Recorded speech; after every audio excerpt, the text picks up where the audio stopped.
Halo guys, kembali lagi bersama saya Azu di channel Azunen Review. Nah, kali ini kita kedatangan manhwa baru yang berjudul Sword of Undying.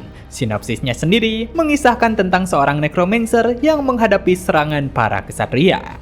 Tapi demi mempersingkat waktu, mari kita masuk ke alur ceritanya.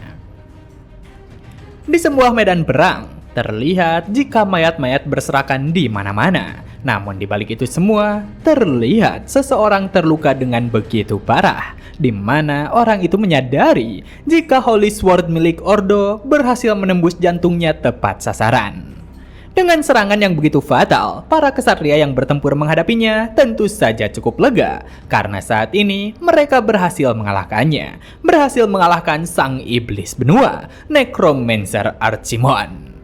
Dengan luka tersebut, Archimon yang ada di sana menyadari jika dirinya akan segera mati, tapi dirinya tetap berjuang untuk mempertahankan kesadarannya. Selama 10 tahun lamanya, perang telah berkecamuk di seluruh benua, dan sebuah operasi gabungan di mana pasukan kekaisaran memimpin serangan, sementara unit elit kecil menyusup dari belakang. Dan meski Archimon telah memperkuat pertahanannya karena telah menduga hal itu akan terjadi, tapi pada akhirnya dirinya tetap saja gagal. Jadi Archimon menyadari jika ini merupakan kekalahan telak baginya. Dan semuanya dikarenakan oleh seorang Knight, Berkel Reinland, pemimpin Northern Knight. Melihat Archimon yang begitu sekarat, Berkel mendekat dan berkata jika dirinya tidak melakukan ini sendirian, karena setelah pengorbanan banyak orang, dirinya baru bisa menghunuskan pedangnya tepat di jantungnya. Jadi atas hal tersebut, Berkel memerintahkan Archimon untuk menyerah, karena demi kedamaian benua, Archimon ditakdirkan untuk mati. Namun Archimon yang mendengar hal itu, ia memerintahkannya untuk diam, karena dirinya sangat kesal kepada orang-orang itu, di mana ketika wabah membunuh banyak orang, mereka semua hanya diam tak berkutik. Dan sekarang, apakah Berkel berani membicarakan kedamaian di hadapannya? Karena di matanya, mereka semua lebih buruk daripada binatang, di mana bagi mereka semua yang menyandang gelar Knight merupakan orang-orang munafik. Jadi dengan mereka yang hanya diam saja, dirinya bertindak sejauh ini dengan usahanya sendiri. Melihat Archimon yang bersiap merapalkan mantra, para Knight yang ada di sana tentu saja terkejut. Karena apakah Necromancer itu masih bisa merapalkan mantra dengan kondisinya saat ini? Jadi karenanya salah satu Knight meminta Berkel untuk segera bertindak. Karena jika mereka tidak membunuh Archimon, seluruh dunia pasti akan binasa. Tapi Berkel berkata untuk hentikan seluruh usaha ini, karena ia mengetahui jika 20 juta orang telah tewas akibat wabah ini. Dan pada akhirnya, Archimon mengubah mereka menjadi pasukannya melalui nekromansi. Dan itulah yang menjadi pemicu dalam dimulainya perang ini. Mendengar hal itu, Archimon kembali kesal, karena sebaiknya Berkel jangan berpikiran konyol, karena apakah ia pikir dirinya tidak mengetahuinya? Bahkan ia yakin jika penduduk kampung halaman Berkel sendiri termasuk ke dalam 20 juta orang itu. Jadi apa yang ingin Berkel lakukan merupakan pembalasan dendam kepadanya. Jadi dengan hal tersebut ia bertanya, apakah dirinya salah? Dan Berkel kemudian berkata jika alasan dirinya datang kemari hanyalah satu, yaitu demi masa depan anak-anak. Dari apa yang dikatakannya, Archimon benar-benar terkejut. Bahkan tekadnya mulai runtuh begitu saja. Dan Berkel kembali berkata jika dirinya harus meninggalkan keputusan, keyakinan, dan harapan kepada anak-anak yang akan datang di masa depan. Di mana di saat Archimon memperhatikannya, ia dapat melihat wujud dirinya yang sudah tercemar dari tatapan mata yang begitu jernih.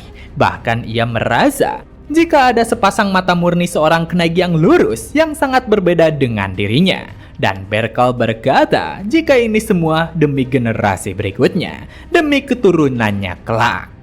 Dari itu semua, Archimon terjatuh diam, serta ia berkata kepadanya untuk bunuh saja dirinya. Yang mana karenanya Berkel melemparkan Holy Sword miliknya, serta ia mencabut pedang lain dari sarungnya. Juga ia kemudian bertanya, apakah ada kata-kata terakhir? Dan Archimon yang meski saat ini terlihat pasrah, dirinya berkata jika seorang necromancer takkan mati semudah ini. Jadi suatu saat nanti ia akan membuktikan dirinya. Tapi sebelum Archimon menyelesaikan perkataannya, lehernya langsung ditebas dan kepalanya melayang begitu saja. Yang mana karenanya para knight yang ada di sana merayakan kemenangan. Karena saat ini Archimon sudah mati. Dari kesadaran yang masih dimiliki olehnya, Archimon dapat mendengar raungan kebahagiaan mereka. Dan karenanya ia juga menyadari jika sepertinya ini merupakan akhir dari perang besar yang telah berlangsung selama 10 tahun. Dan itu merupakan momen terakhir yang dirinya miliki, di mana itu mengakhiri hidupnya sebagai Necromancer Archimon. Singkat cerita, di malam yang dilengkapi dengan hujan badai, terlihat jika para pelayan di sebuah kastil begitu gembira. Karena saat ini, bibir tuan muda bergerak-gerak. Jadi, karena rasa gemas terhadap seorang bayi kecil, mereka bertanya kepada tuan muda klan, apakah tidurnya nyenyak? Juga mereka memperlihatkan Leontin yang memiliki gambaran seorang wanita dan memberitahukan tuan muda klan jika itu merupakan sang Dukes, ibu dari tuan muda klan. Jadi karenanya mereka mencoba menggoda tuan mudanya untuk mengatakan ibu terhadap Leontin itu. Dengan bayi yang begitu imut, para pelayan tentu saja penasaran karena apakah tuan muda klan mencoba memanggil ibunya. Tapi tiba-tiba, tuan muda klan berteriak jika dirinya memanggil penjaga gerbang kegelapan, kaki tangan, dan semua prajuritnya untuk mematuhi perintahnya. Karena saat ini, Necromancer Archimon memanggil mereka. Dengan teriakan itu, para pelayan benar-benar terkejut. Bahkan keterkejutannya dilengkapi dengan suara guntur yang bergemuruh. Karena mereka merasa jika saat ini ada iblis yang merasuki tuan muda klan. 15 tahun kemudian, di kediaman Duke, terlihat jika para pelayan begitu terpukau dengan ketampanan tuan muda klan. Karena dengan wajah dan rambut yang begitu indah, tuan muda klan merupakan mahakarya para dewa. Jadi dengan kehadirannya, mereka penasaran tentang apa yang dimakan oleh tuan muda klan hingga bisa setampan ini. Namun, di saat klan berjalan-jalan santai di sekitar, tiba-tiba saja seseorang langsung menyiramnya dengan seember air, serta berkata untuk menyahlah roh jahat. Tapi melihat klan yang diam, ia sedikit terheran, karena ia merasa jika tadi wajah tuan muda klan persis seperti Archimon, di mana dirinya merupakan Priest Holy Order, Garrison Bjerkman. Dari kejadian tersebut, para pelayan benar-benar terkejut. Tapi Bapak Garrison berkata jika saat ini 3 orang sudah terkena pengaruhnya. Jadi merupakan hal yang bagus dengan penyucian tepat waktu. Namun melihat tindakan dari Bapak Garrison, klan berkata jika untuk mengatakan hal gila seperti itu dengan wajah datar harus dilengkapi dengan nyali yang cukup. Serta ia bertanya, apakah Garrison tidak lelah melakukan ritual penyucian ini setelah bertahun-tahun? Namun Garrison berkata jika di dalam tubuh tuan muda masih ada sisa-sisa jiwa Archimon. Jadi mereka harus menyucikan roh jahat secara berkala. Mendengar hal itu, klan membantah jika dirinya bukanlah Archimon. Tapi Garrison langsung menyemprotnya karena dirinya kembali melihat wajah Archimon darinya. Tak berdaya dengan Garrison, klan bergumam, apakah ia memang gila? Jadi dengan menganggap jika Garrison psikopat, klan mundur dan mencoba melarikan diri. Tapi Garrison yang menyadarinya langsung memerintahkan anak buahnya untuk segera mengikat dan menyeret tuan muda. Karena dengan kejahatan kurang ajarnya, dirinya akan memandikannya dengan air suci. Jadi pada akhirnya, klan mencoba untuk melarikan diri dari sana. Bahkan ia mempertanyakan bagaimana bisa priest gila itu dianggap sebagai manusia. Sebenarnya, klan sendiri tak menyangka jika situasinya akan seperti ini, di mana ia mengetahui jika dirinya yang merupakan Archimon benar-benar mati di peperangan itu, di mana ia yakin jika kepalanya telah jatuh menggelinding. Tapi saat dirinya membuka mata, ia berada di tubuh seorang bayi. Dan kata-kata pertamanya adalah meneriakkan sekeras mungkin mantra nekromansi Archimon. Berkat itu, dirinya diperlakukan seperti iblis dan dikurung di biara pada usianya yang ketiga.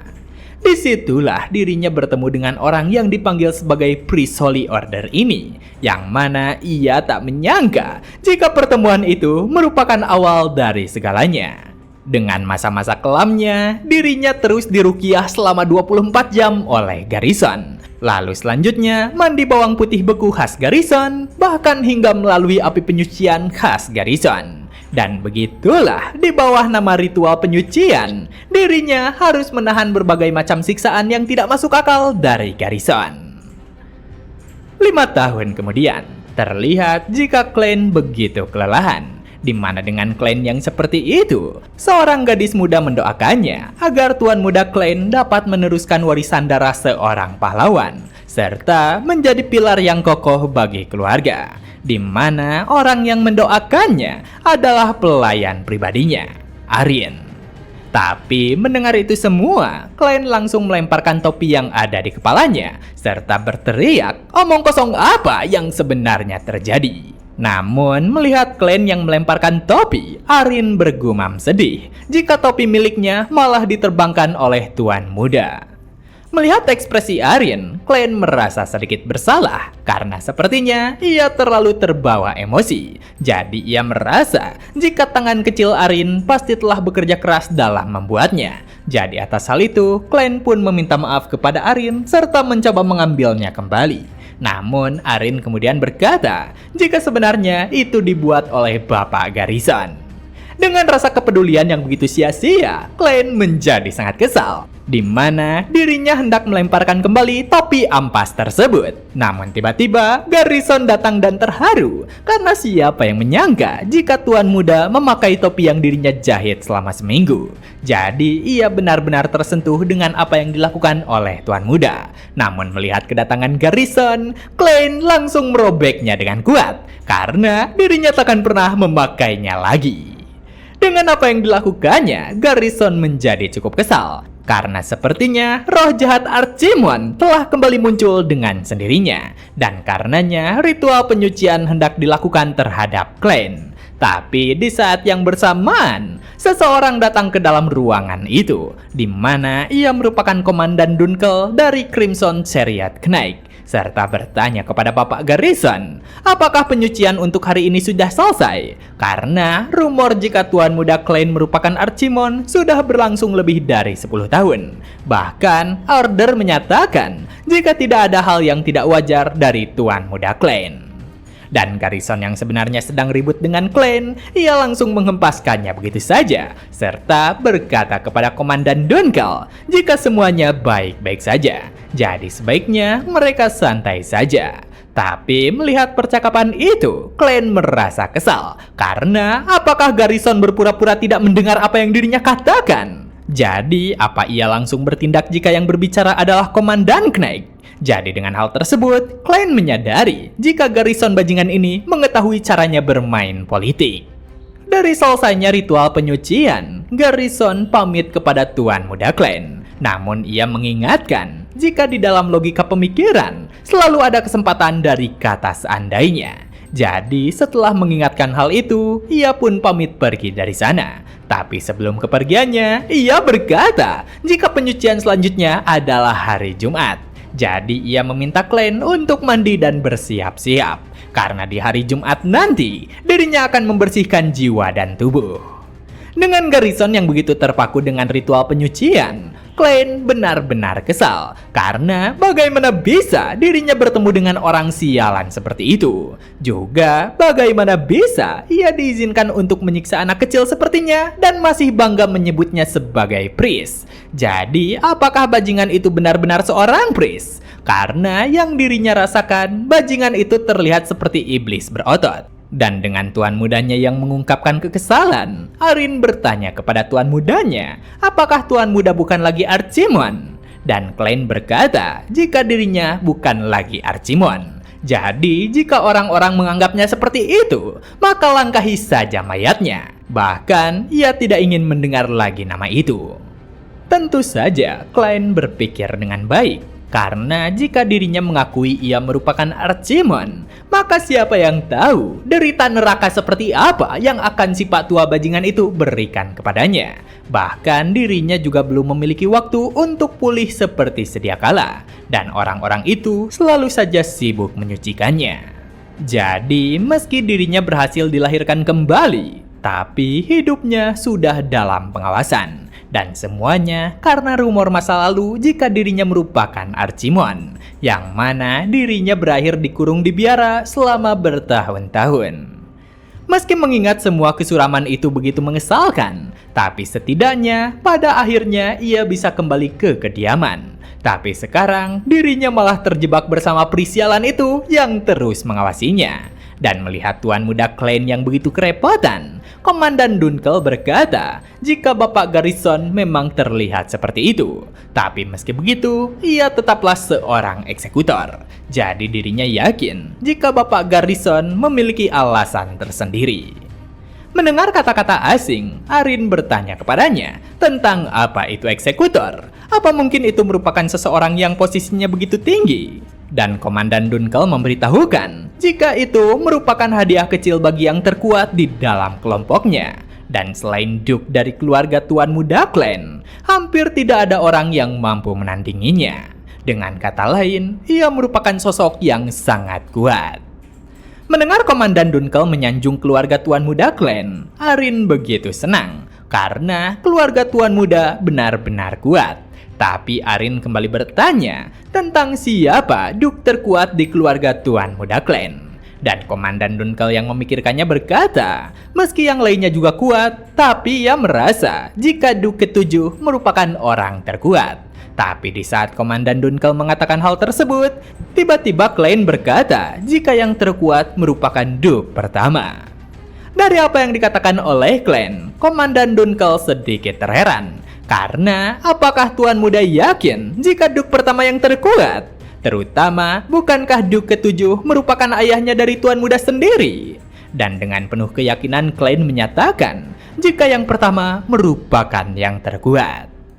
Dengan tuan mudanya yang seperti itu, Komandan Dunkel hanya dapat mengiyakannya. Dan Arin yang ada di sana berkata jika tuan muda Klein begitu menyukai Duke pertama. Bahkan ia tetap melihat potret Duke pertama dengan penuh keseriusan. Tapi nyatanya di balik keseriusan itu, apa yang dirasakan oleh Klein bukanlah perasaan suka. Karena setelah 200 tahun berlalu, ia masih belum dapat mempercayainya. Tapi mau bagaimanapun, ia harus menerimanya jika dirinya, Archimon, sang necromancer terhebat di benua, telah terlahir kembali sebagai keturunan dari orang yang telah membunuhnya. Di mana Duke pertama yang sedang mereka bicarakan merupakan Berkel Rainland.